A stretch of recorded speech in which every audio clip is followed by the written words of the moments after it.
What's going on, guys? Here at having a great day today, and today we are back to talk about some more Gundam. We're talking about the brand new series that has just released its very first episode today, that being The Witch from Mercury. But before I get into my thoughts, I want to hear what you thought of this episode, so head on down to the comment section below and let me know. And while you're there, I'd really appreciate if you could leave a like on this video and subscribe if you want more Gundam content and more Witch from Mercury coverage in the future. But now, let's dive into the episode. The series begins with our protagonist, SULETTA, on a ship about to dock at the Astakasia School of Technology. She sees a person floating outside of the station and saves her in a Gundam, to the dismay of the student who was trying to escape. We get a brief montage showcasing life at this school, and we're introduced to some of the students, amongst them being miorine, the student she attempted to save earlier, and the daughter of the head of the Benerit group, who run the school, and then Guel, the fiancé of miorine and the champion of jewels within the school. SULETTA begins to learn more about miorine, including her desire to return to Earth, before Guel tries to force her into moving in with him, to which she declines. When SULETTA stands up to him, he challenges her to a duel, and despite accepting, miorine tries to pilot SULETTA's Gundam into the duel herself.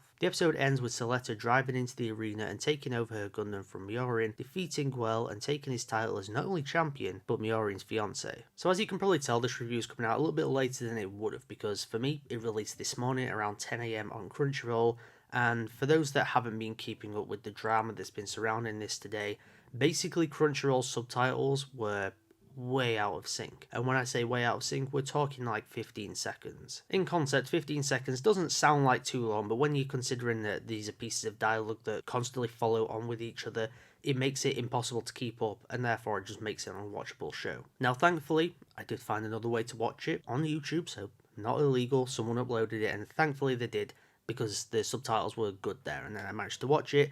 And then now I think Crunchyroll will fix the subtitles, but still, it's a problem that has also been on some other series as well, and just generally Crunchyroll, they're going through a bit of controversy at the moment, and I might even do a video just talking about all the drama surrounding this company. Back to talking about the episode though, The Witch from Mercury was indeed my most anticipated anime of the fall 2022 season, in front of Chainsaw Man, which is probably the most anticipated across the board. This episode, I thought, was a solid start.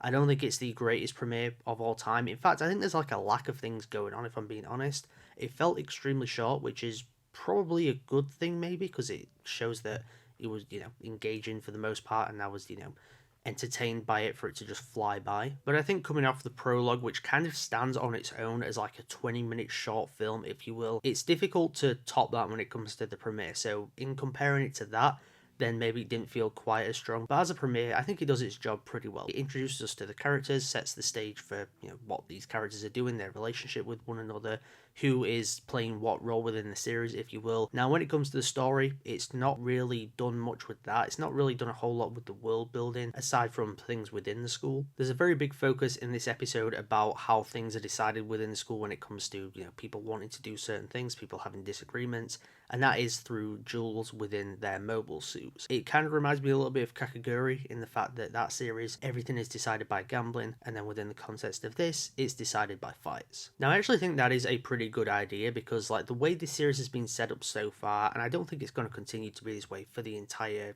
course of 24 episodes, but it's kind of set up as this is a series about school and school life and such. But of course it is a Gundam series as well. It's mecha. It's bound to have giant robots fighting each other. And I like that they've incorporated this so there's an excuse to actually have Gundam fights or mobile suit fights within the series without them kind of being forced in. Coming off of this first episode, my hope with this series is that it's not a school anime, at least for the entire runtime. I don't mind it being in certain places, and I don't mind that being the overall thing that's happening in the background, but I hope there's more to it in terms of the politics and the war side of things. Because, well, that's the core theme of Gundam. If you don't have some sort of war going on, or, people fighting for something, then it's not really a Gundam series. Now, we do have this large corporation that's sort of looming over everything, and there's obviously some things going on in the background with people wanting to take over this corporation. Even an attempt at an assassination of the leader of the corporation by the father of Guel, who is the fiancé of the daughter of the head of the corporation. And his assumption within that is that Guel will marry miorine, and then someone has to head up the company, which will be Guel or his father. And based on this, I think there's a good chance that maybe the war aspect could be a corporate war. I guess it's maybe not as exciting as like a real war, but to some degree I kind of like that. It's still maintaining the war aspect of Gundam, but it's also kind of taking it in a slightly different direction. So whether they go with that, I don't know, or whether they go for like a more traditional war where there's actual proper action involved and mobile suits fighting and all that kind of thing. I'm hoping that's the direction they go in, but if they don't and they go for the more corporate war political angle of things, I also don't mind that either. When it comes down to characters, much like the story, I'm not fully invested yet, but they seem like a somewhat likeable bunch. Now, there's characters that are supposed to be unlikable.